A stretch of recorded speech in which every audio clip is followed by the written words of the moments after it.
Je crois que nous pouvons commencer. Donc, bonsoir à tous et à toutes. Ce soir, c'est le séminaire de l'APE, donc de l'Association des psychanalystes européens dont vous faites tous partie. Et nous avons le plaisir d'accueillir David Collomb, qui, en plus d'être un professeur émérite de Sciences Po d'histoire et aussi un très bon ami à moi. Je suis content qu'il ait accepté au milieu de son emploi du temps énorme. Et donc, il va nous parler de son dernier livre, Les Maîtres de la manipulation, un siècle de persuasion de masse, pardon, aux éditions Talendier.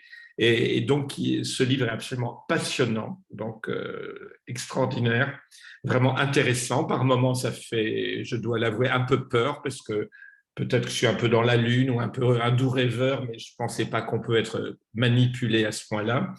Et puis, ce qui est intéressant pour nous, à l'APE, où on parle beaucoup de philosophie, beaucoup de religion, c'est qu'il y a un passage sur Aristote, sur l'Antiquité, la rhétorique.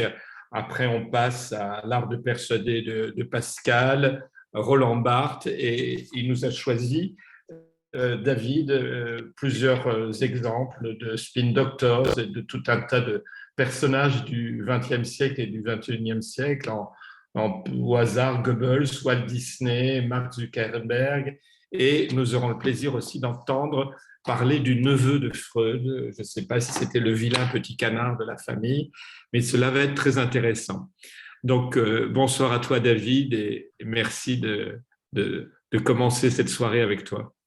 Merci Stanislas et merci pour votre invitation. Je suis très heureux de pouvoir échanger avec vous. La raison principale que je ne peux pas dire ailleurs, c'est que dans tous les échanges que j'ai à propos du livre, les plus intéressants sont les échanges que j'ai avec des psychologues ou des gens qui ont une connaissance en psychologie. Moi-même, je n'ai aucune formation en psychologie. Je suis historien formé à Sciences Po et à la Sorbonne, mais je lis beaucoup d'ouvrages en rapport avec tout ce qui a trait à la communication persuasive, et nécessairement la connaissance de la psychologie est un élément fondamental pour un certain nombre de personnages dont je traite dans ce livre. Alors, le livre à couverture jaune, c'est mon ancien livre Propagande de la manipulation de masse dans le monde contemporain, et Les Maîtres de la manipulation, c'est le livre dont je vais principalement vous parler.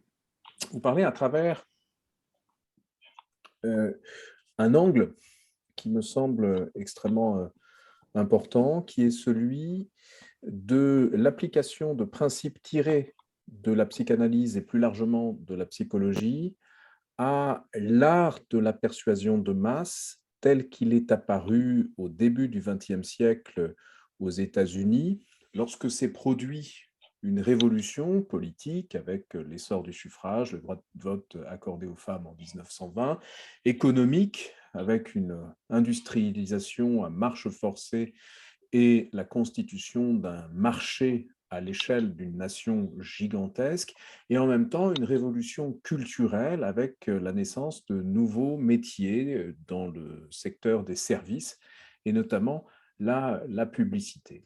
Or, en rédigeant ce livre qui porte sur les portraits, enfin qui est consacré au portrait des 20 plus grands manipulateurs de masse du XXe siècle, qui ont eu en commun d'avoir eu l'intention de manipuler, d'avoir été en situation de le faire, ce qui n'est pas donné à tout le monde, d'avoir recouru à une démarche scientifique pour mener à bien leur entreprise de manipulation. Et puis enfin, dernier critère qui est essentiel, avoir produit des effets. Ce que j'ai constaté, c'est que beaucoup d'entre eux ont eu recours à des principes inspirés de la psychologie et parfois de la psychanalyse, parce que fondamentalement, dans l'art de la persuasion, il est nécessaire, bien évidemment, de connaître la psychologie des personnes que l'on entend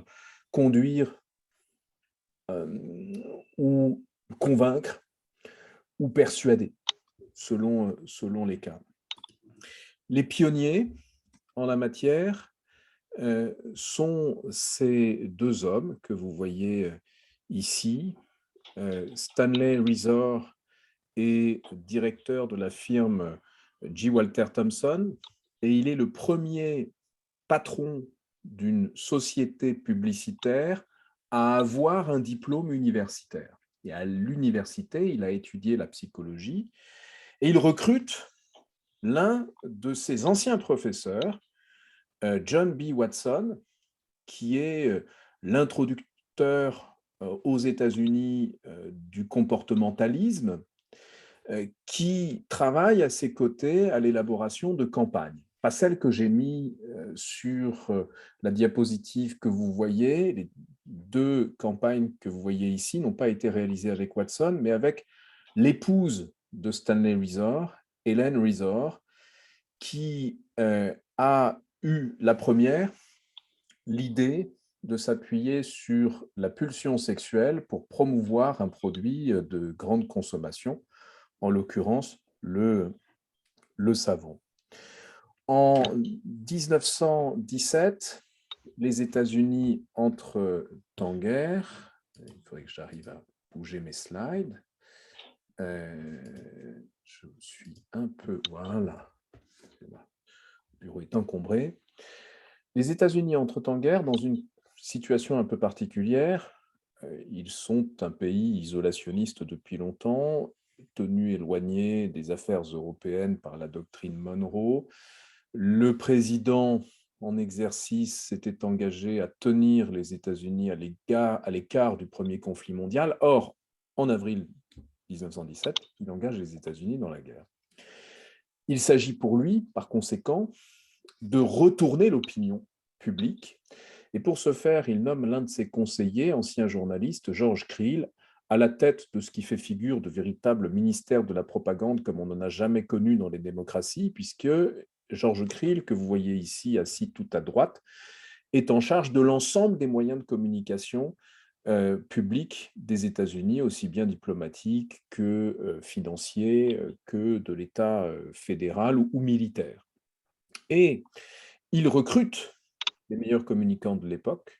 Il recrute un certain nombre de communicants qui ont une expérience dans le domaine de la psychologie et recourt à un certain nombre de principes tels que l'appel à l'autorité symbolique pour promouvoir la guerre. Ici, il fait appel à Charlie Chaplin, il fait appel à Douglas Fairbanks le même jour pour promouvoir un emprunt de guerre. Là, le premier, il recourt au médium cinématographique pour développer un discours propagandiste.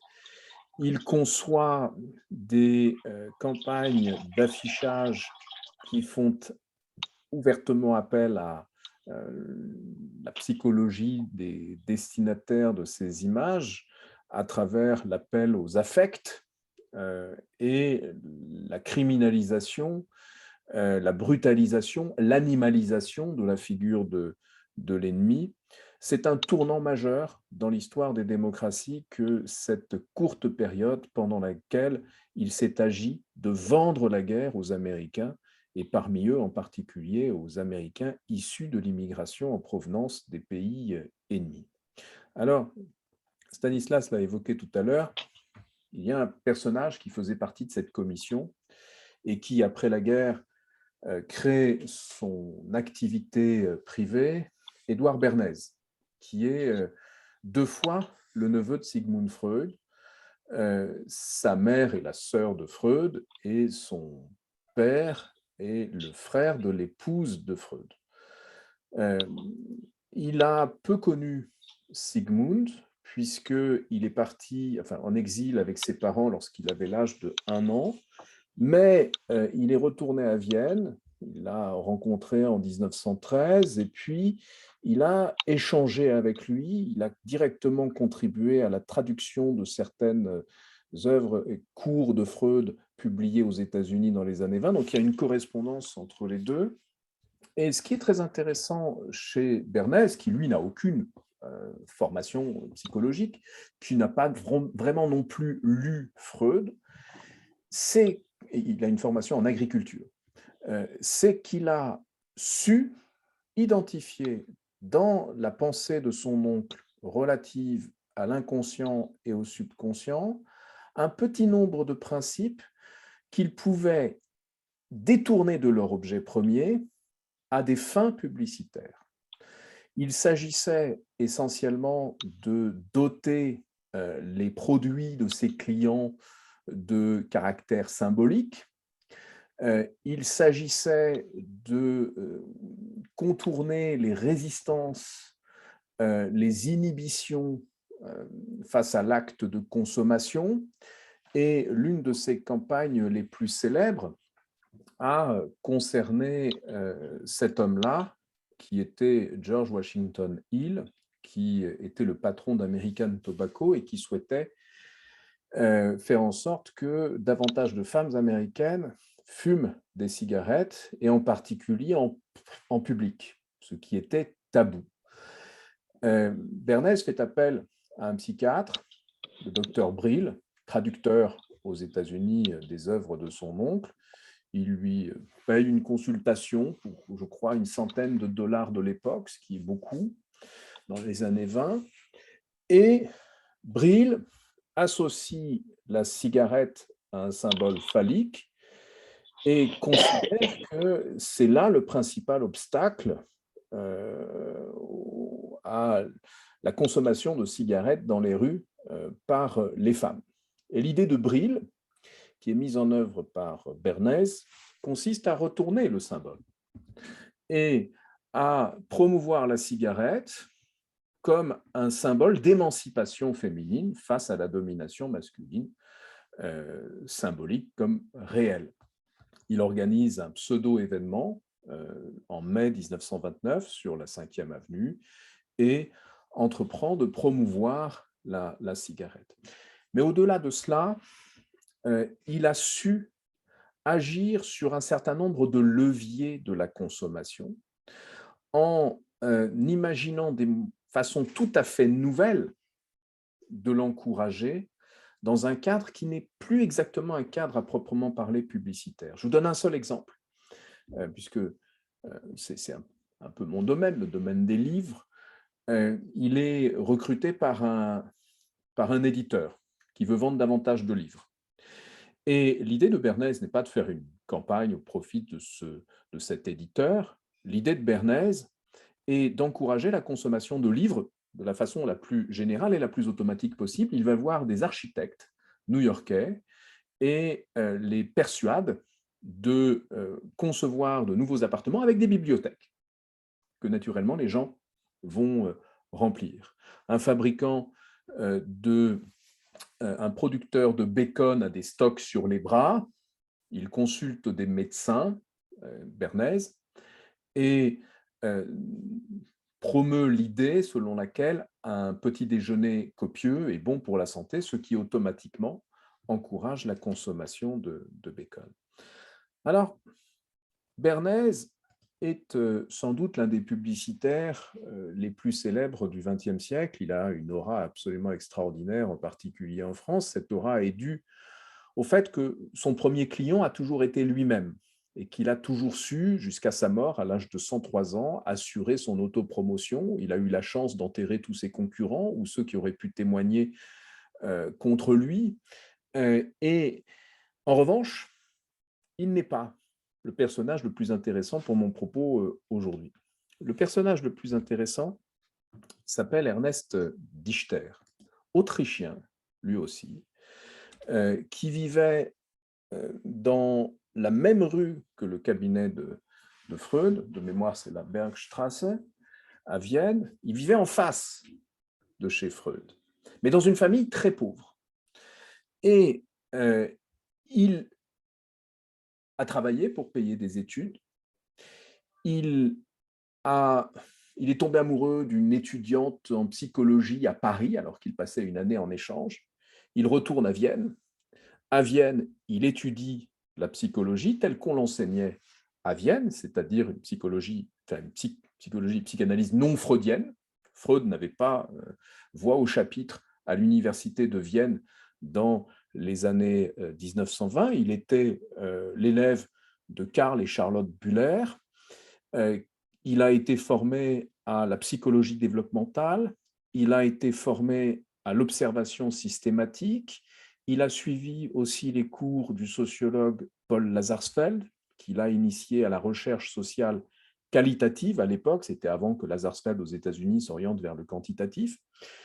Et il a soutenu sa thèse et s'est engagé dans une activité pratique. Donc, il a eu une activité clinique, il a ouvert son cabinet dans la Bergstrasse, en face de chez Freud, mais lui se préoccupait d'aider, à la manière d'un coach, des jeunes gens à entrer dans la vie professionnelle et de les accompagner dans la vie professionnelle. Puis il a dû émigrer, il émigre aux États-Unis, et là, il émigre avec un projet qui est de mettre sa connaissance de la psychologie et de la psychanalyse au service de la société de consommation. Il a connu la famine, et à ses yeux, l'objet matériel est doté d'une force symbolique très forte. Il entend en assurer la promotion, et l'occasion lui en est donnée dans la très célèbre étude qu'il réalise pour la Plymouth, lorsque Chrysler fait face à une chute des ventes de ses voitures, et il mène des entretiens non directifs, inspirés de la psychanalyse, des dizaines d'entretiens. Il donc mène des formes d'enquête diagnostique.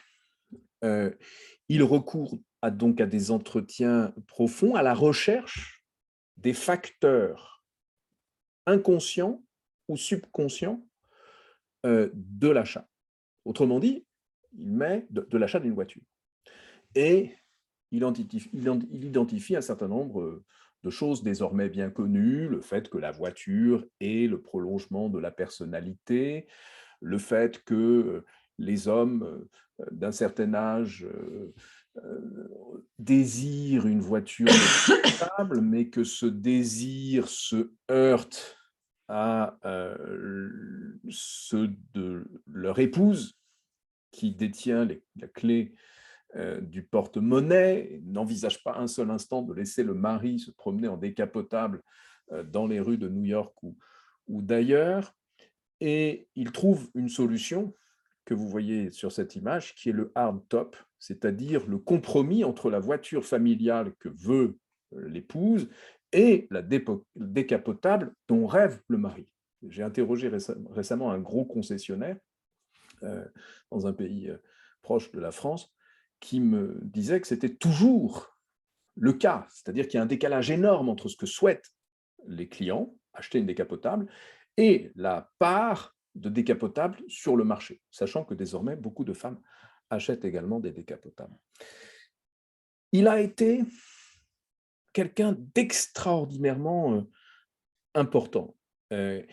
Et son succès est dû en grande partie à sa connaissance de la psychologie et de la psychanalyse et à sa capacité à les détourner de leur objet premier pour encourager la consommation.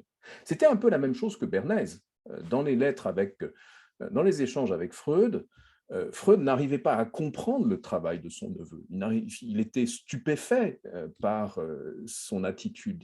Lui qui s'efforçait de libérer les gens de leurs pulsions, voyait le neveu essayer de les y accrocher, de les y rattacher, de les y enfermer et d'exploiter ces pulsions à des fins consommatrices. Il en va de même avec Dichter, qui par exemple a détourné de sa finalité thérapeutique la technique du psychodrame de son collègue viennois Jacob Lévy Moreno pour la mettre au service de l'identification de mobiles d'achat. Par exemple, dans des focus group, il a inventé les focus group, et dans les focus group, il demandait aux personnes qui participaient d'interpréter des produits. Vous êtes un gâteau, vous êtes un shampoing, etc. Il allait jusqu'à suivre des femmes dans les magasins, comme il le fait ici à Londres en 1963, pour observer leur mode de consommation. Son obsession principale, c'est de lever les inhibitions. Les inhibitions sont nombreuses face à l'acte de consommation. Son obsession, elle est là.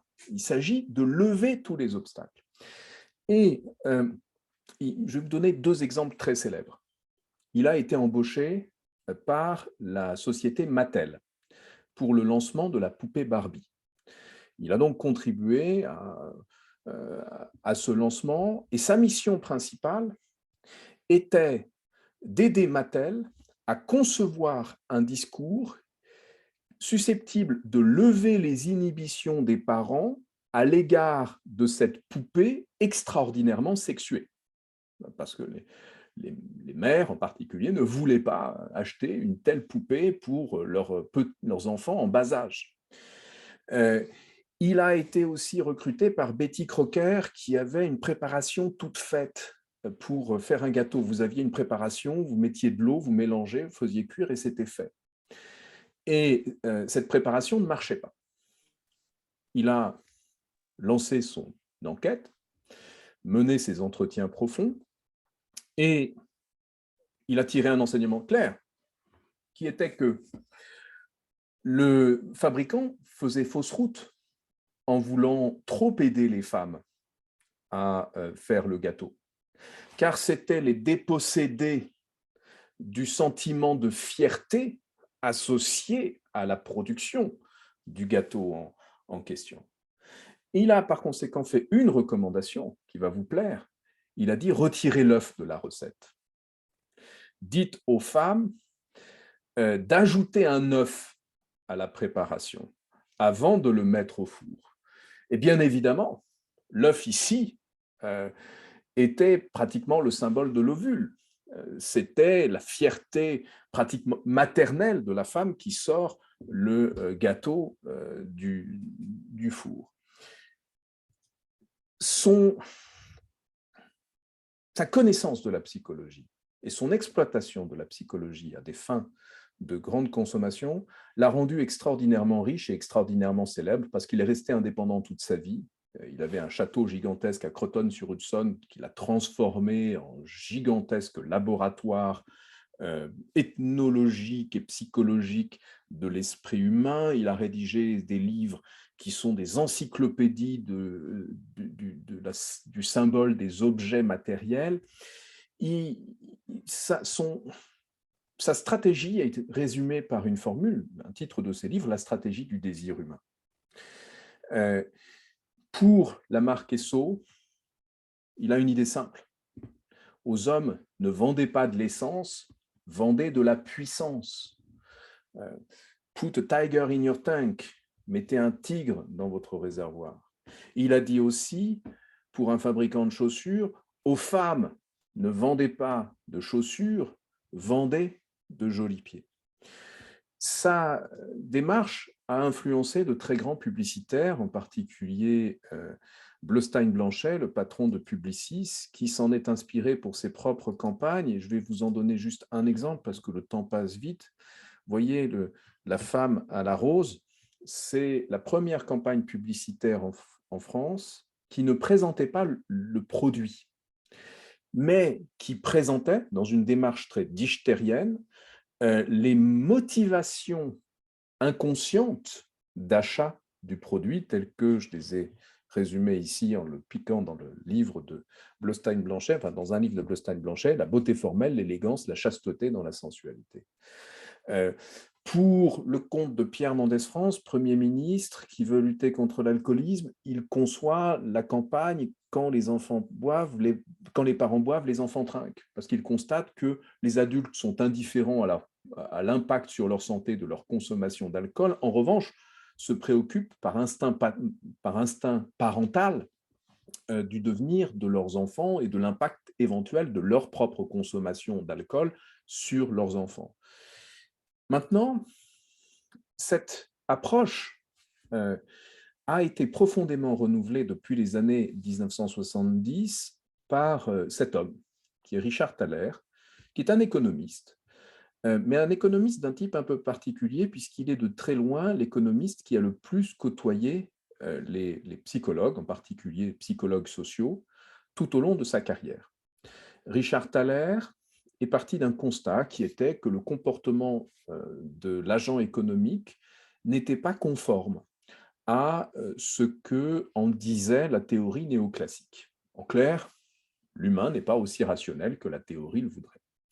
Pour expliquer ces anomalies, il a eu recours à la psychologie. Il a côtoyé de très nombreux psychologues, dont plusieurs sont devenus prix Nobel d'économie, pour comprendre quels étaient les facteurs non rationnels.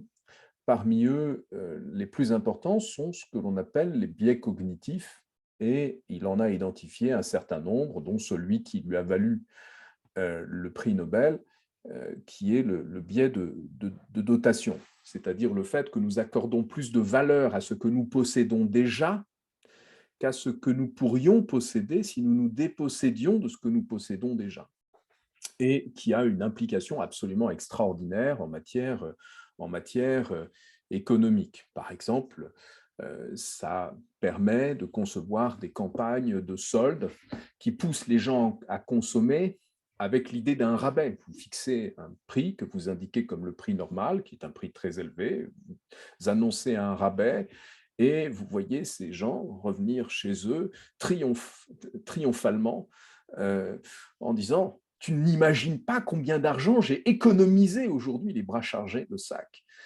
Parce que l'effet de dotation les a conduits à être convaincus de ce que leur démarche était parfaitement rationnelle. Mais bref, une fois qu'il a fait le tour des quelques dizaines de biais cognitifs qui affectent le raisonnement humain, il a entrepris, avec l'aide d'un de ses collègues juristes, Kassenstein, de concevoir des outils pour aider les gens à adopter un comportement rationnel et à choisir d'être rationnel.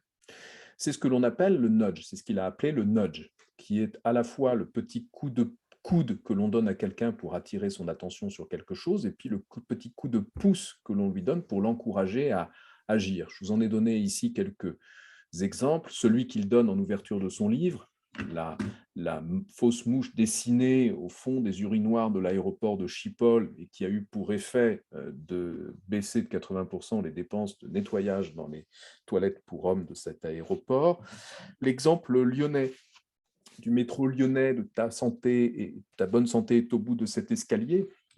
Cette phrase suffit à encourager 12% des utilisateurs, les gens qui passaient par là, à prendre l'escalier. Et les expérimentateurs ont fait quelque chose d'assez amusant. Ils ont un jour mis en panne l'escalator électrique. Et ils ont constaté cette chose a priori étrange, qui est que lorsque l'escalator était en panne, il y avait davantage de gens qui prenaient l'escalator en panne pour sortir du métro qu'il y en avait en temps normal. Parce que, privé de choix, l'individu résiste, se montre insensible à ce qui lui apparaît comme une forme de provocation. Ta bonne santé est au bout de cet escalier. Il suffit de recourir au biais de conformisme pour encourager les visiteurs à laisser leur table propre ou aux citoyens à verser plus rapidement leurs impôts. Alors maintenant, je vais aussi brièvement que possible aborder la grande révolution qui s'est produite au début des années 90. Stanislas parlait d'Aristote. Ce garçon, Brian Jeffrey Fogg, était à la Sorbonne pour 1 an, en provenance des États-Unis, et il a lu Aristote, il aimait les ordinateurs, et il s'est demandé si les principes de persuasion que l'on lisait chez Aristote n'étaient pas applicables aux ordinateurs. Il est retourné aux États-Unis, il est parti faire une thèse à Stanford sur ce qu'il a appelé les ordinateurs charismatiques, car il a constaté, à force d'expérience, que nous interagissions avec les ordinateurs comme nous interagissions avec les êtres humains, et qu'à partir de là, il devenait possible de concevoir des interfaces informatiques qui exploitaient ces caractéristiques humaines à des fins de persuasion, ce qui est résumé par le modèle qu'il a fort immodestement appelé lui-même le modèle de Fogg.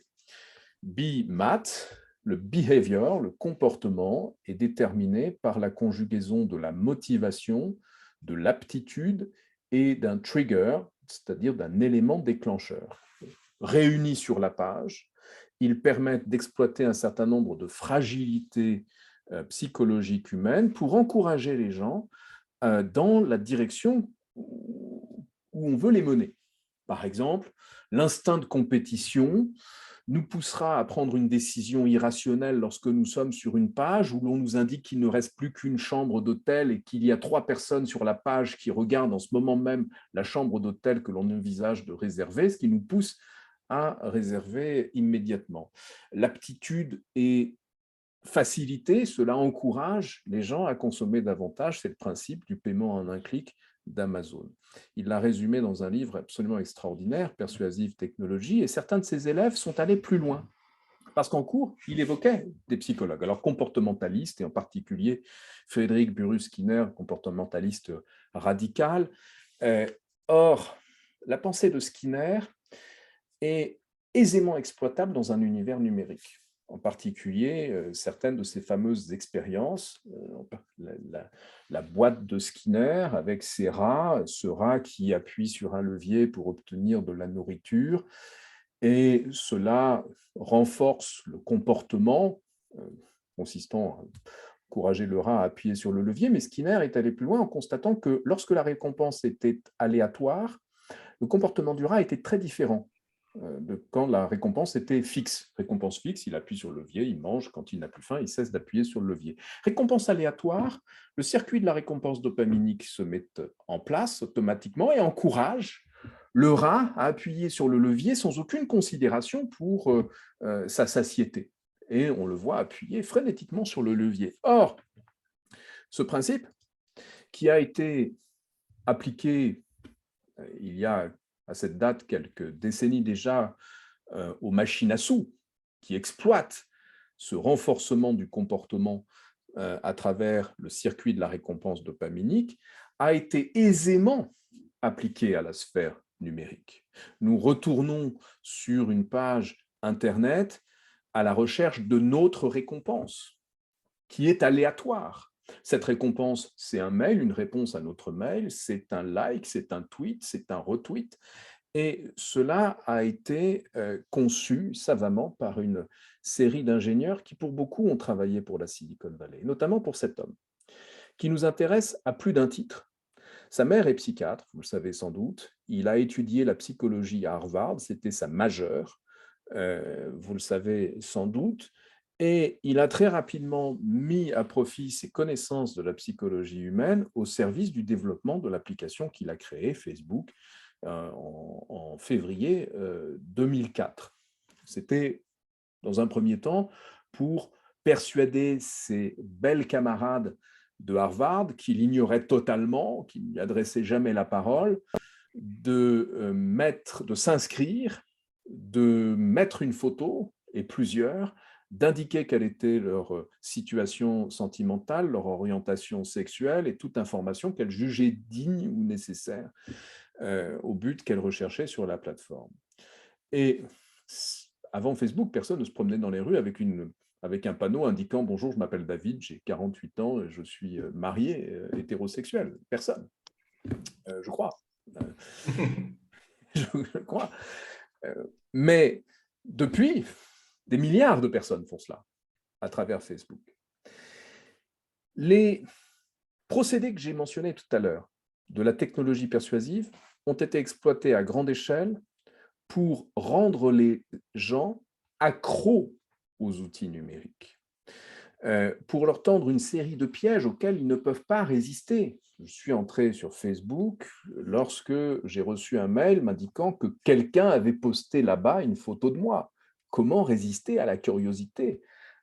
Comment résister à la crainte de voir une photo compromettante publiée par quelqu'un qu'on connaît à peine ? Bref, aujourd'hui encore, LinkedIn l'exploite avec ce message que vous voyez apparaître. Une personne a vu votre profil, verser de l'argent et vous pourrez savoir qui c'est tout en restant anonyme. La particularité de Facebook, c'est qu'en 2007, la plateforme prend le virage de la monétisation. Or, la monétisation repose sur deux bases. Les outils de micro-ciblage publicitaire de Google, qui existent à cette date depuis 5 ans, et d'autre part, l'idée de constituer un graphe social. Parce qu'à la différence de Google, Facebook a des utilisateurs qui interagissent les uns avec les autres. et qui, parce qu'ils interagissent, peuvent faire l'objet d'études et peuvent faire l'objet d'un ciblage beaucoup plus précis. Autrement dit, d'une physique sociale. Physique sociale qui repose sur l'exploitation inductive des données produites, qui repose aussi sur l'exploitation déductive d'un certain nombre de principes, autrement dit des expériences menées à grande échelle sur les utilisateurs, expérience sur la participation électorale, expérience sur la contagiosité des émotions, expérience sur l'attitude face à des opinions contraires aux siennes. Toutes les théories de Paul Lazarsfeld ont été testées, en particulier celles qui se rapportent à l'homophilie, qui se rapportent à l'influence des leaders d'opinion. La formation de l'amour a été testée et modélisée, l'influence sociale, enfin bref. Et puis, la révolution, la vraie, la grande, est intervenue avec cet article, passé totalement inaperçu en mai 2011, lorsqu'il paraît à Vancouver, inaperçu de tous, sauf de l'équipe de Facebook, Bon. qui relève Je peux faire tout parce que comme cette chose très intéressante. Les tout bloqué trop longtemps, l'image. Ah, l'image bloquée. Bon. On peut prédire la personnalité d'un individu sur la base de son comportement sur les réseaux sociaux. Je l'ai vu quand Ce qui est immédiatement breveté par Facebook, immédiatement. Je sais plus. Breveté à des fins d'exploitation. Ce matin. Ouais, ça va. Puis, Stanislas, je ne sais pas s'il est possible de... Non, il y a quelqu'un il y a quelqu'un.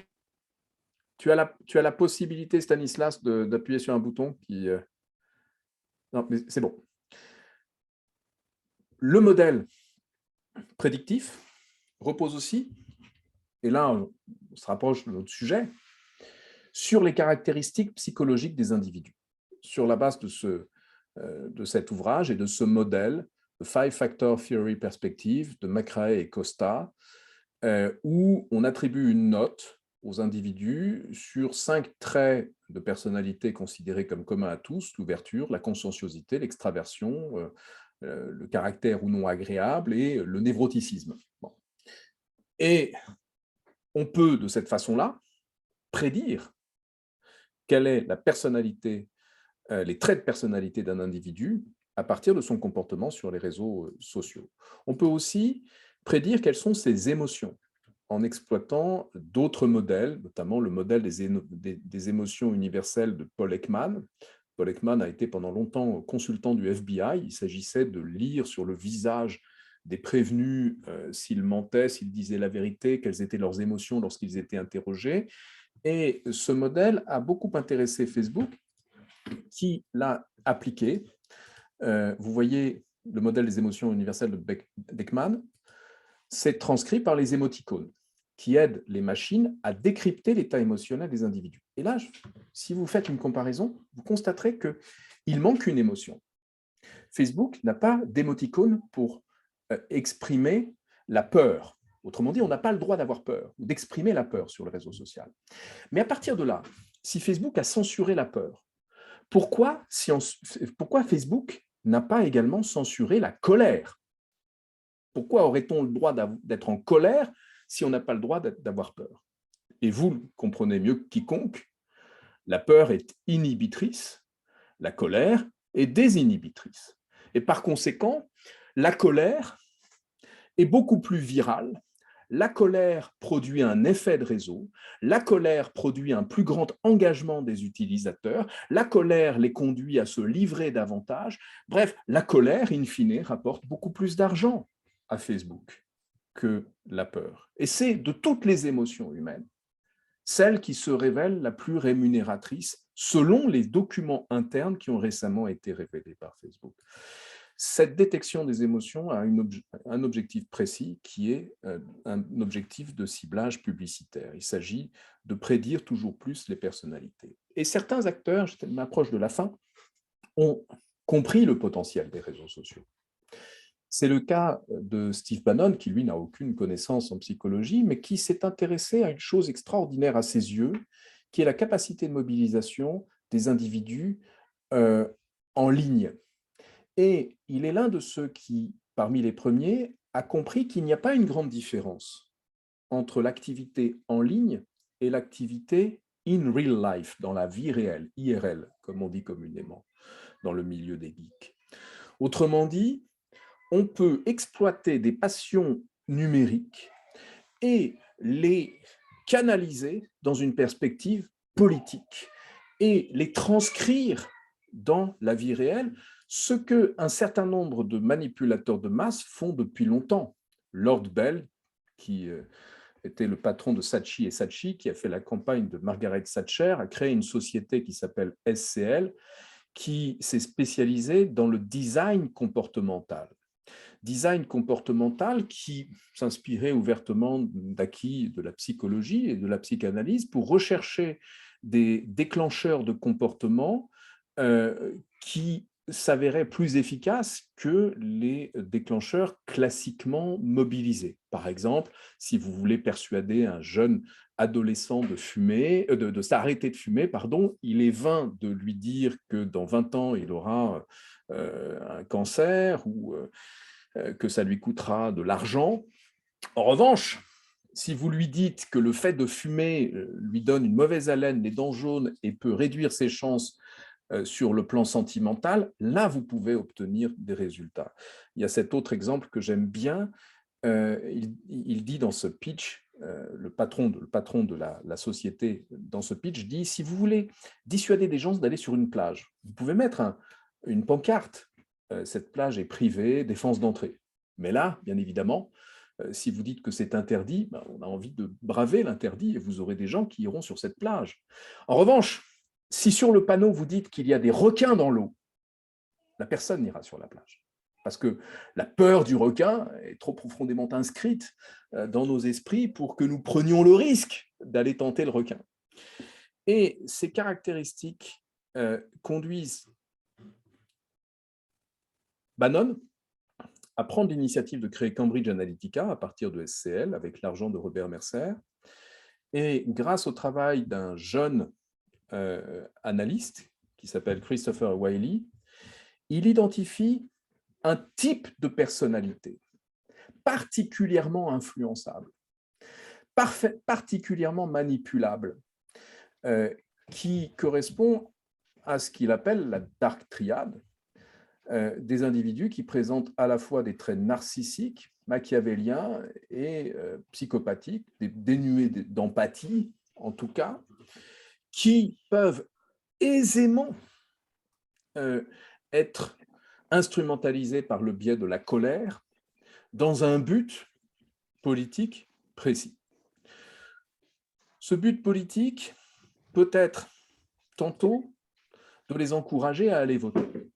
Par exemple, Bannon, SCL, Cambridge Analytica, à travers sa filiale Aggregate IQ, est à l'origine du vote du Brexit. Comment ont-ils fait? C'est simple, les analyses de données ont identifié 3 millions d'électeurs abstentionnistes durs, purs et durs, qui ne sont jamais allés voter.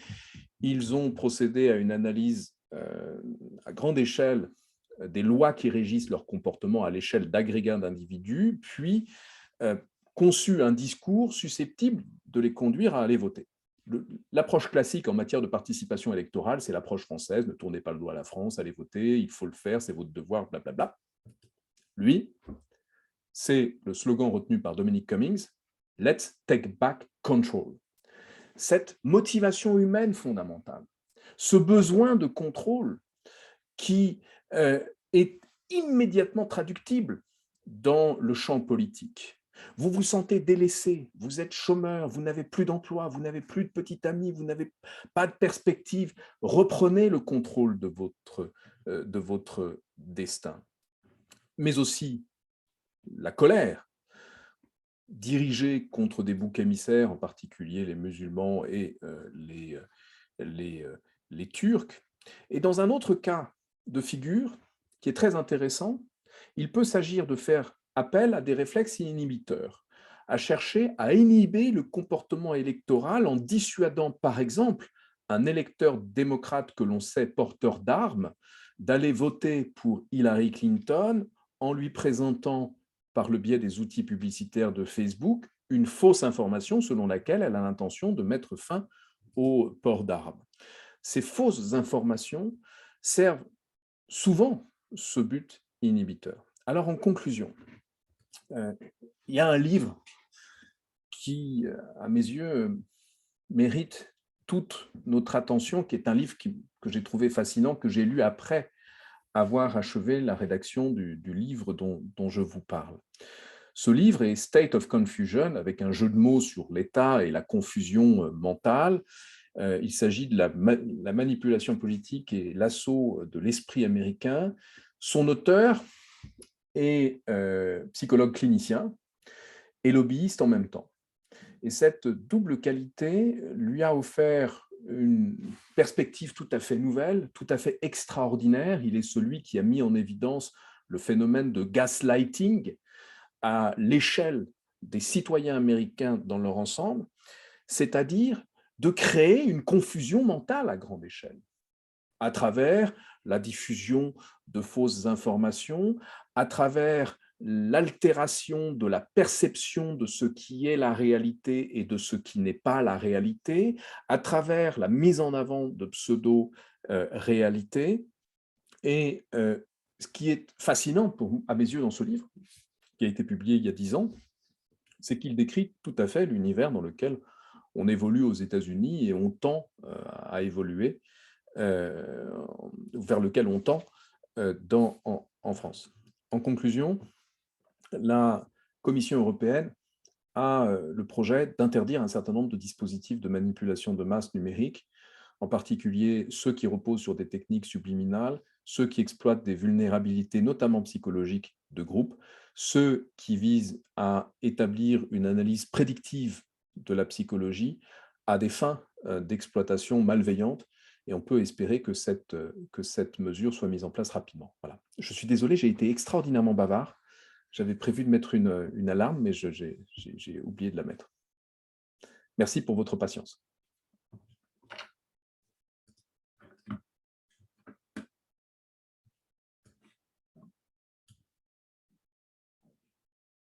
Stanislas est parti, j'ai parlé trop longtemps.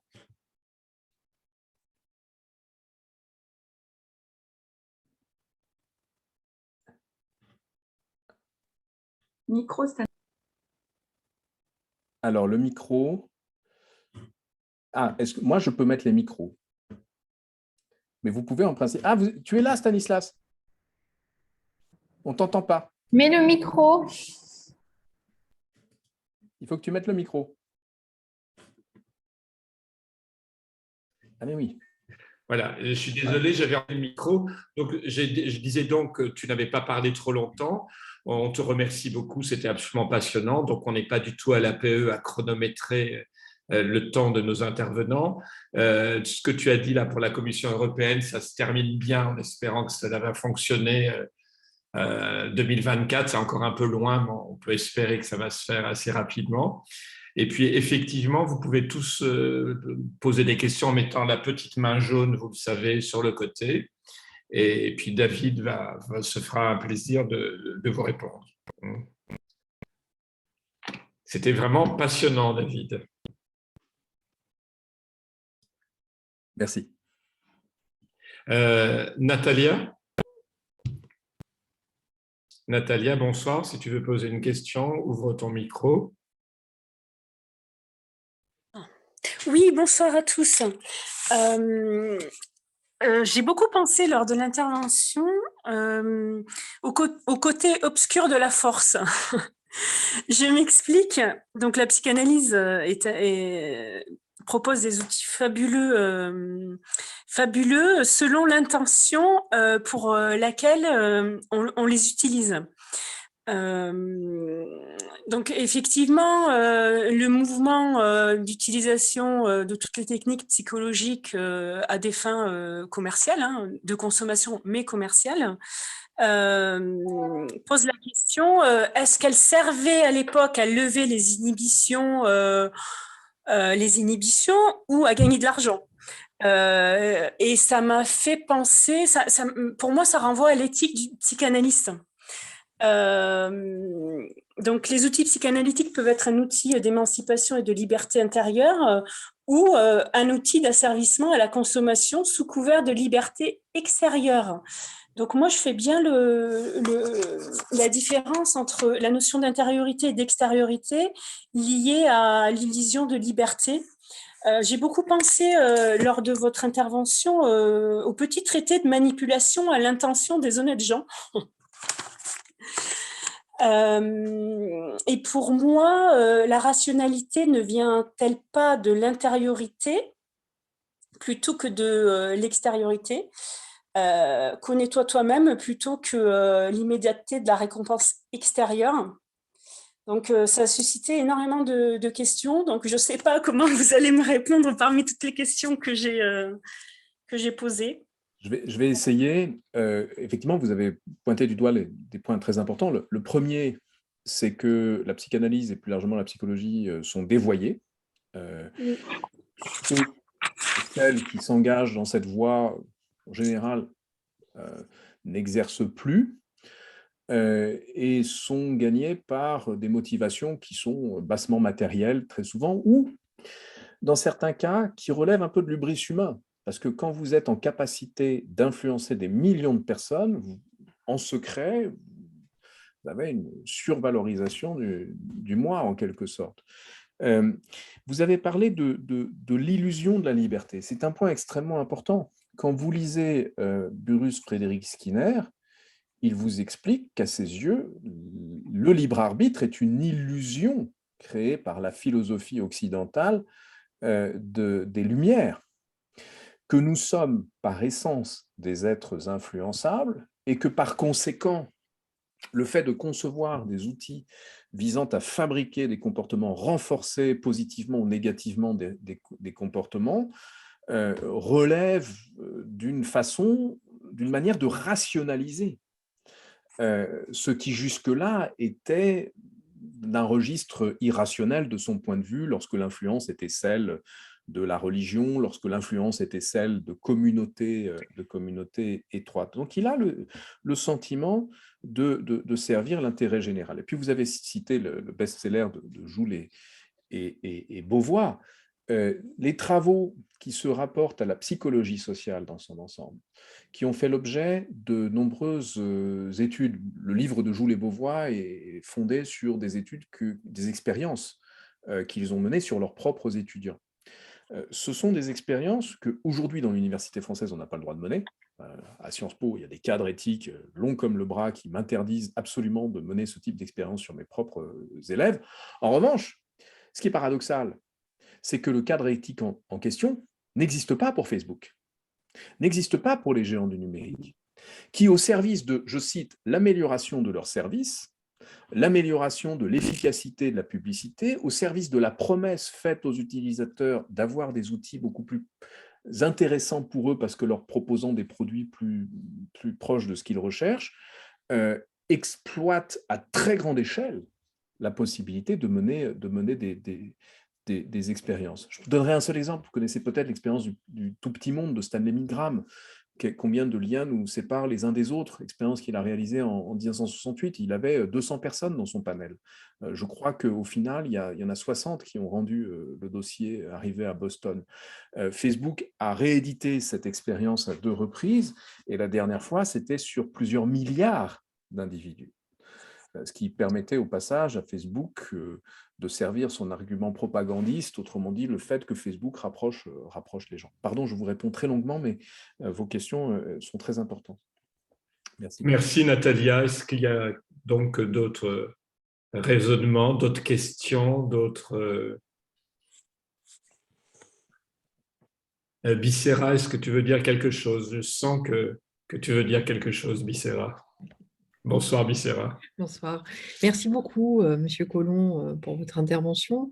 Je me pose la question, d'où vous est venue cette idée de recherche, par où, par la naissance de ce projet ou ce bouquin, comment dire, est venu à vous? Voilà. C'est très simple. Je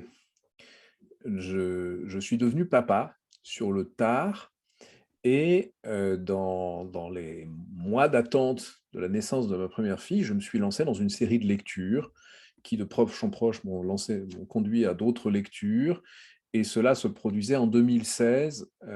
Et je donnais le biberon à ma fille aînée quand elle est née. Elle est née en janvier 2016, pendant la campagne électorale, la nuit. Et je suivais en direct la campagne électorale américaine. Et j'ai été proprement fasciné par ce qui se passait, et qui était tout à fait nouveau à mes yeux, et j'ai voulu comprendre. Et depuis lors, je n'ai jamais cessé de vouloir comprendre ce qui s'était passé et ce que cela impliquait, non seulement pour la démocratie américaine, qui est en passe de s'effondrer, mais pour nos propres démocraties. Et donc, c'est ce qui m'a conduit à présenter des cours sur la propagande, premier qui a donné lieu au livre que j'ai publié en 2019. Et puis, une fois que j'ai fait ce livre qui était un peu théorique,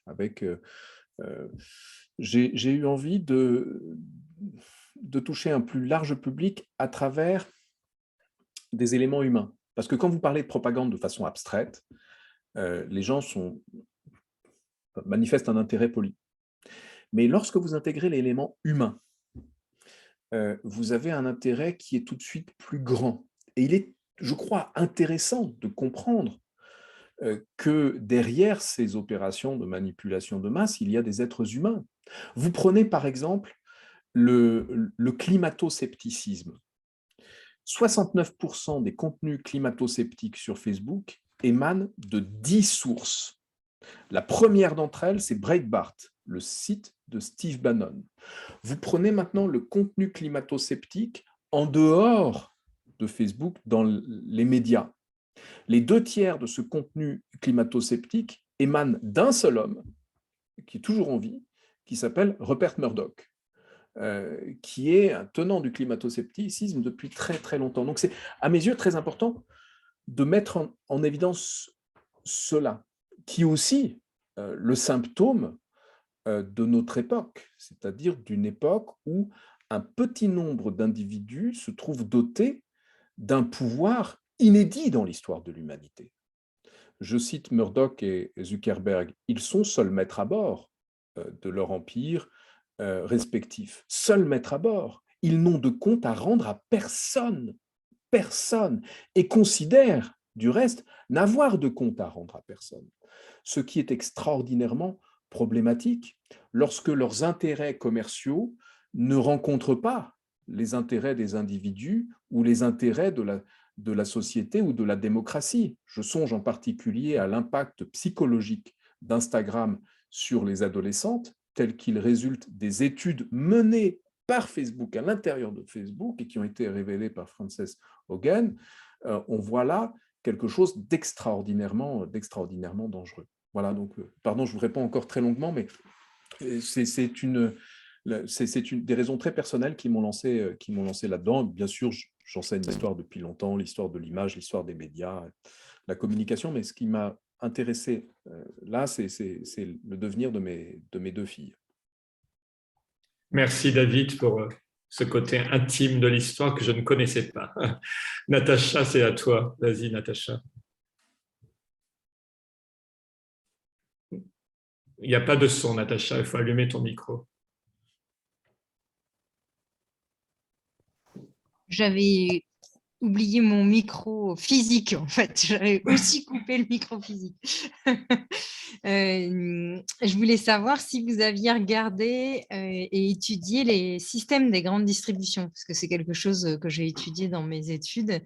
Et eux aussi font de la manipulation, notamment, ils étudient les comportements clientèles à partir des cartes bleues, des tickets de caisse, de l'agencement des rayons avec les têtes de gondole, l'impulsivité d'achat, voilà. Et je voulais savoir si c'était une partie que vous aviez regardée, étudiée ou pas.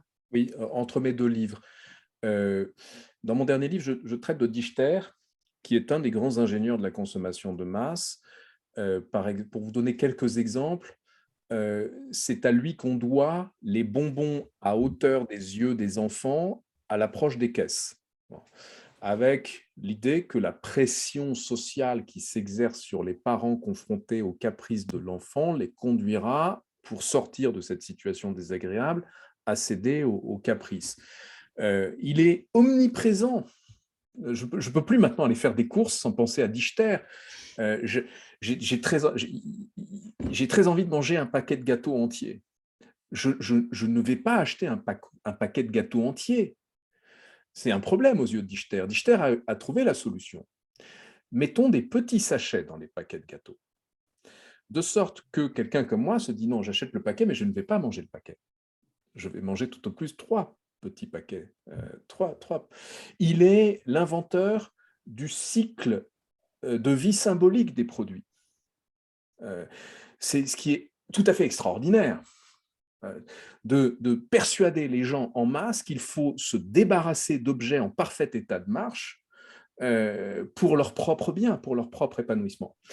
Et le deuxième volet, c'est celui que vous évoquez davantage, c'est celui du big data. Et en l'occurrence, il y a une histoire absolument extraordinaire que je ne résiste pas au plaisir de vous raconter si vous ne la connaissez pas, qui est l'histoire de Target. On est, je crois, en 2010-2011. C'est une histoire qui a été révélée par le New York Times. Un data analyst de cette chaîne de grande distribution était chargé de procéder à l'analyse prédictive d'un certain nombre d'évolutions chez les clients, et en l'occurrence chez les clientes. Il s'agissait pour lui de prédire si une consommatrice qui avait une carte de fidélité était ou non enceinte. Ce qui, pour un data analyst, n'est pas extraordinairement compliqué. Il a pris, je crois, 25 marqueurs, des produits que les femmes cessent d'acheter ou commencent à acheter lorsqu'elles sont enceintes, et il l'a appliqué à grande échelle, de sorte qu'ensuite, Target a envoyé des coupons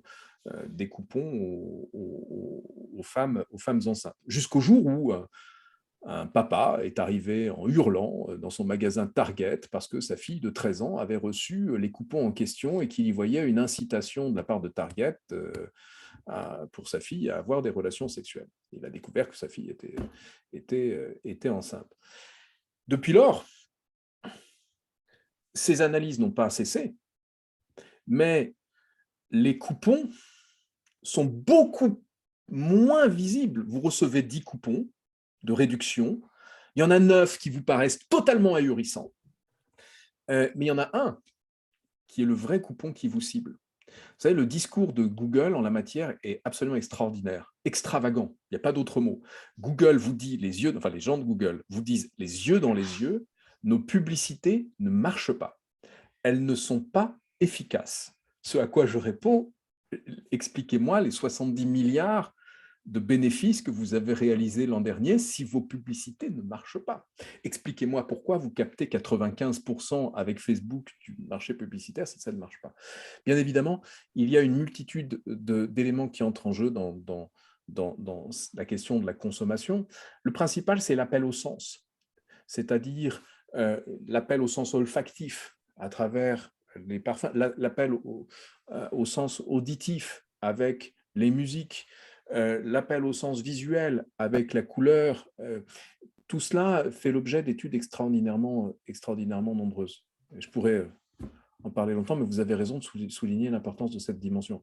Il s'agit, dans la perspective qu'il est bien, c'est-à-dire une perspective historique, d'encourager la consommation de masse à destination de populations qui, initialement, étaient peu enclines à céder à la consommation de masse. Dans une société chrétienne, dépenser davantage d'argent que l'on en a, c'est-à-dire emprunter, ce n'était pas concevable. Dichter est l'inventeur de la carte bancaire à débit différé qui a permis cela à grande échelle pour les banques, pour prendre un seul exemple. Pardon, je m'arrête là parce que je pourrais en parler trop longuement. Oui, tu peux continuer, David, c'est un plaisir. On a du temps encore et comme il n'y a pas énormément de questions… éventuellement. Voilà, j'avais 2 autres points que je voulais poser. C'était vas-y, Natacha. si vous aviez regardé la partie expérience de 1000 grammes où il a fait l'expérience d'un jeu télévisé, je crois, de mémoire, hein, c'est ça, avec l'acteur qui était sur la chaise électrique et justement l'étude de la capacité de résistance et savoir, parce que j'avais mon ancienne psychanalyste qui disait aussi que l'invention et la vente des Barbies avaient permis l'émancipation de la femme. et que d'une partie, elle disait qu'il y avait en tout cas une partie de féminisation ou une partie de sexualisation de la Barbie qui avait finalement été un bénéfice caché pour cette émancipation féminine, en fait. Oui. C'est le discours publicitaire. Et ça a toujours été le discours publicitaire. Vous prenez par exemple un courant contestataire, quel qu'il soit.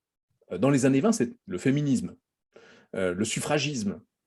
Et vous le mettez au service de votre produit. Mettre les féministes au service de la consommation de cigarettes, mettre les féministes au service de la consommation de vêtements dans les années 60, ce sont des arguments effectivement que Dichter a promus auprès de Mattel pour lever l'inhibition des femmes. C'est une vision. Vous voulez que vos filles soient des filles indépendantes. Vous voulez qu'elles s'affirment, qu'elles ne soient pas uniquement subordonnées aux hommes. Eh bien, cela participe de cela. Il faut qu'elles soient éduquées à cela, qu'il y ait une part qu'elles assument une part de sexualité. Donc, c'est un point extrêmement important. Quant à Milgram, vous citez l'expérience qu'il a réalisé pendant le procès Eichmann, parce qu'il voulait précisément étudier ce qui avait conduit à la Shoah. Est-ce que l'on avait affaire à des criminels ou est-ce que l'on avait affaire à des gens ordinaires? Et donc, dans cette expérience qui a été réalisée en 2 temps, il a montré que des gens très ordinaires placés dans une situation d'autorité, c'est-à-dire en présence de quelqu'un qui se présentait comme un médecin, pouvaient infliger une décharge électrique potentiellement mortelle. Cette expérience a été reproduite à de très nombreuses reprises. Et vous faites référence effectivement à l'une des adaptations de l'expérience, qui a été une adaptation télévisuelle qui a permis de constater que l'autorité symbolique, parasociale du présentateur de télévision était aussi forte que l'autorité du médecin dans le cadre de l'expérience de Milgram. Aujourd'hui, l'autorité de l'influenceur ou de l'influenceuse sur les réseaux sociaux est l'équivalent de ce qui était il y a longtemps l'autorité du prêtre, l'autorité du notaire, l'autorité du professeur. Bref, c'est un processus qui a été exploité à grande échelle. Bernays est l'un des premiers à l'avoir fait. Il est l'inventeur du recours à la figure d'autorité du médecin à des fins de persuasion publicitaire. Mais de façon générale, les expériences de Milgram, comme toutes les expériences des psychologues sociaux, ont été exploitées à des fins de persuasion. Je vous citais tout à l'heure B.J. Fogg. Son professeur, son directeur de thèse, a un nom que vous n'ignorez probablement pas, qui est Zimbardo. Zimbardo est celui qui avait mené cette étude extraordinairement controversée sur des étudiants, c'était à Yale, des étudiants qui étaient tantôt bourreaux, tantôt victimes. Bon, très controversée parce que pour le coup, pas reproduite, pas reproductible, contestable à tout point de vue, à la différence de celle de Milgram. Mais c'est lui qui a soufflé à son élève B.J. Fogg une idée simple. Les grandes théories de la psychologie sociale sont applicables à la sphère numérique. Et ce qui est absolument fascinant de mon point de vue avec des outils tels que Facebook, c'est que, compte tenu des données qui sont les leurs, compte tenu de la vitesse d'exploitation de ces données, en 2016, Facebook réalisait 8 millions de prédictions par seconde sur le comportement de ses utilisateurs. Il y a moins d'une semaine, Facebook a annoncé avoir mis au point le plus grand supercalculateur de l'histoire de l'humanité qui démultiplie ses capacités d'analyse prédictive. Compte tenu de tout cela, Facebook a des données qui sont proches d'une grande validité écologique. On est plus proche de la réalité que dans toutes les expériences qui ont été menées jusque-là par nos plus grands psychologues sociaux. Donc c'est un pouvoir démesuré qui est entre les mains de cette plateforme et que l'on a laissé se constituer. Et quelles sont nos capacités de résistance en tant qu'humains? Est-ce qu'il y a des études qui sont faites par rapport à nos capacités de résistance? C'est très amusant, c'est votre question, Parce que le jeune garçon dont je parlais tout à l'heure, qui travaillait avec Steve Bannon, est un jeune garçon, il avait 22, 23, 24 ans à l'époque, qui avait fait des campagnes pour la gauche au Canada, pour les travaillistes au Royaume-Uni, et qui, lui, cherchait à développer l'analyse de la résistance au discours raciste. Parce qu'il voulait aider les gens à résister à un discours raciste auquel ils pouvaient être exposés par micro-ciblage sur les réseaux sociaux. Mais Steve Bannon l'a laissé faire, parce que Steve Bannon a tout de suite compris que lorsque vous étudiez ce phénomène de résilience, vous pouvez l'inverser. Autrement dit, vous pouvez identifier les leviers pour affaiblir la résilience d'un certain nombre d'individus face à ce type de discours. C'est ce qui est absolument tragique, c'est que les armes ne sont pas égales entre les manipulateurs de masse et puis les partisans de la zététique, du développement de l'esprit critique, parce que les échelles ne sont absolument pas les mêmes. Donc, on en vient, si on veut résister, à une problématique simple. Il faut placer ces plateformes dans l'incapacité d'agir au détriment de la santé psychologique de leurs utilisateurs et de leurs utilisatrices. Point à la ligne.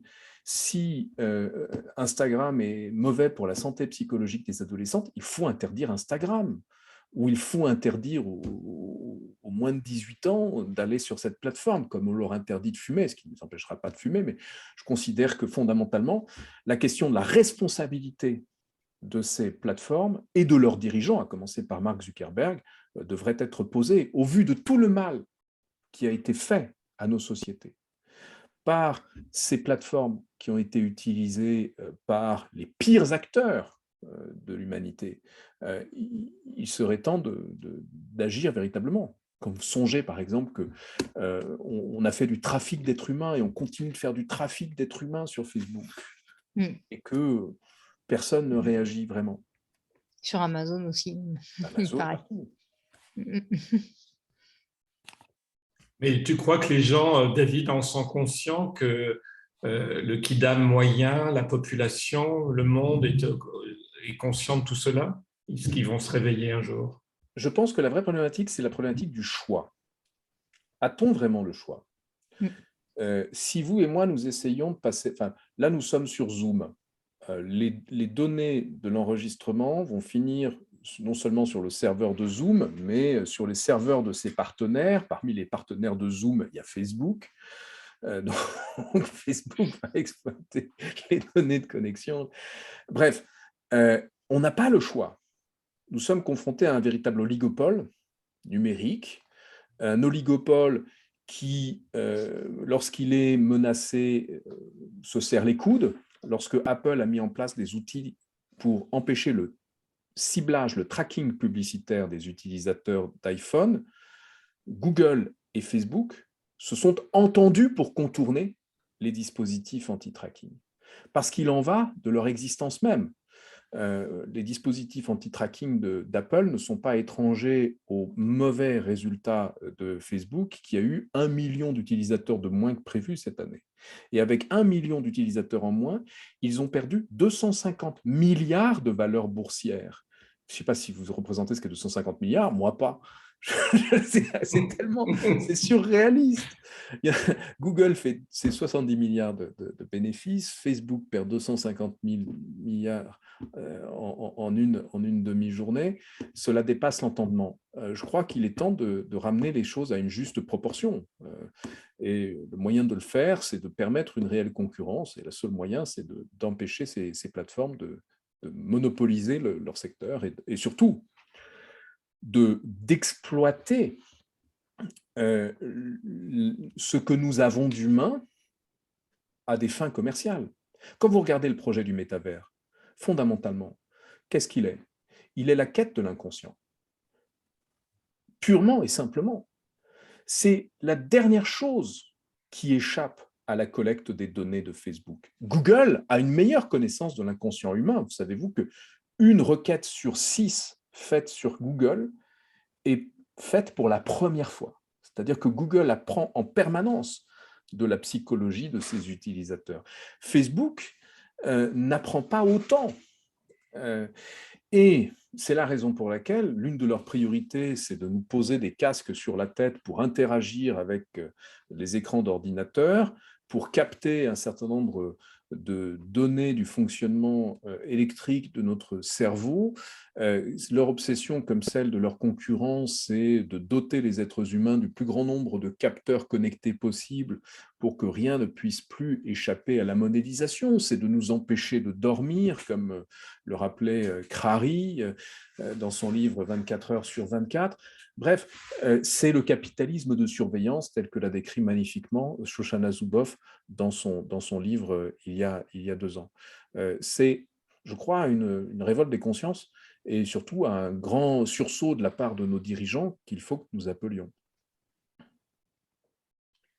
C'est fascinant ce que tu nous racontes, David. C'est vraiment très, très bon. Et pour avoir peut-être une note peut-être drôle et se poser les questions, est-ce que Freud aurait eu Facebook? Vous me le dites? Comment? À vous de me le dire. Est-ce que Freud aurait eu Facebook? Mais à notre échelle d'humain, quelles sont nos solutions? Je dirais, quels sont nos petits gestes du quotidien qui peuvent permettre finalement Excellente question. d'agir. À mes yeux, il y a un premier... il y a un livre extraordinaire, un petit livre d'un homme qui s'appelle Douglas Rushkoff, qui s'appelle « Les 10 commandements du numérique ». Et son premier commandement, c'est ne pas être toujours on. C'est-à-dire nous préserver, nous, chacun de nous, un espace non connecté. Cet espace peut être un espace physique, pas d'objet connecté dans la chambre à coucher, pas d'objet connecté dans la chambre des enfants. Cet espace peut être un espace dans notre journée, un espace-temps, pas d'objet connecté avant de se coucher, pas d'objet connecté avant d'avoir, pas d'objet connecté pendant que nous déjeunions, bref, nous ménager aussi des expériences humaines en dehors de la technologie. Ces choses que nous avons désapprises. Nous avons désappris le plaisir d'attendre. Nous sommes devenus impatients. Nous envoyons un mail, nous voulons une réponse tout de suite. Si la réponse ne vient pas, nous pensons que l'autre nous déteste. Nous avons perdu le plaisir de nous perdre.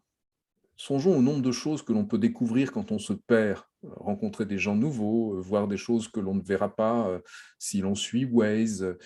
C'est un plaisir que l'on a perdu. Donc je pense que ça, c'est la règle absolument fondamentale, ne pas être toujours on. La seconde règle est de tenir compte de la caractéristique principale des outils qui visent à agir sur nos comportements. Ce sont des outils qui ont été conçus pour contourner notre système réflexif, c'est-à-dire faire appel à nos affects, faire appel à des biais cognitifs, nous encourager à réagir plutôt qu'à réfléchir. Et par conséquent, le conseil que je donne systématiquement à mes étudiants, c'est lorsque vous êtes sur les réseaux sociaux et que vous avez envie de partager un contenu, demandez-vous pourquoi vous avez envie de partager ce contenu. Et si la raison est que ce contenu vous inspire une grande joie ou que ce contenu vous inspire une grande colère, il y a une forte probabilité pour que vous soyez, votre corps défendant, victime d'une manipulation à grande échelle. L'instrumentalisation des colères est un élément fondamental de la manipulation numérique. Il y en a un dernier. Dans le livre que je vous citais, de Brian Welch, il y a un long chapitre sur la paranoïa, au sens strict du terme. Autrement dit, sur ce qui nous distingue des autres et l'anxiété qui peut résulter de nos différences. Cette anxiété est précisément ce qui est exploité par les marchands de peur, par les marchands de haine, à des fins politiques. Steve Bannon en particulier et bien d'autres. Autrement dit, alors même que notre environnement numérique nous pousse à nous réfugier dans notre plus petit dénominateur commun en matière d'appartenance communautaire, nous avons aussi besoin de nous réserver un espace commun avec des gens qui sont différents de nous. Je raconte toujours que quand j'ai eu mon compte Facebook, la première chose que j'ai faite, c'était regarder s'il y avait un groupe de gens ambidextres, parce que je n'avais jamais vu un autre ambidextre de ma vie, et je voulais échanger avec d'autres ambidextres. Et je me suis retrouvé dans le groupe Ambidextrious People, où j'échangeais avec des gens un peu partout dans le monde, et où en l'espace de 3 semaines, je me suis autopropagandé et persuadé que nous étions naturellement des gens supérieurs, puisque nous utilisions 2 mains plutôt qu'une. Ce qui, bien évidemment, n'est pas le cas. C'est-à-dire que nous sommes sujets à une forme d'autopropagande. Les environnements numériques nous encouragent à nous autopropagander parce que nous sommes fondamentalement à la recherche d'explications du monde qui nous entoure. Nous avons besoin de propagande, disait Jacques Ellul. Et jadis, ce besoin de propagande était satisfait dans un cadre qui permettait tout de même à nos démocraties de fonctionner. Aujourd'hui, ce besoin de propagande est à ce point satisfait qu'il nous conduit dans des formes d'hystéricisation du débat, dans un style paranoïaque qui gagne la vie politique, le discours politique, les relations humaines, et qui nous conduit à nous enfermer toujours plus. J'ai été très long encore une fois dans ma réponse. Non, pas du tout, David, c'est parfait. Nous Tout le sommes monde donc est au moins attentif. 2 ambidextres ce soir, alors. Même 3, je pense. 4. 4 au moins. On Il y a recrée un groupe. beaucoup d'ambidextres à la On PE. recrée un groupe. Sur cette note quand même assez joyeuse, non, on te remercie beaucoup, David. Merci à vous.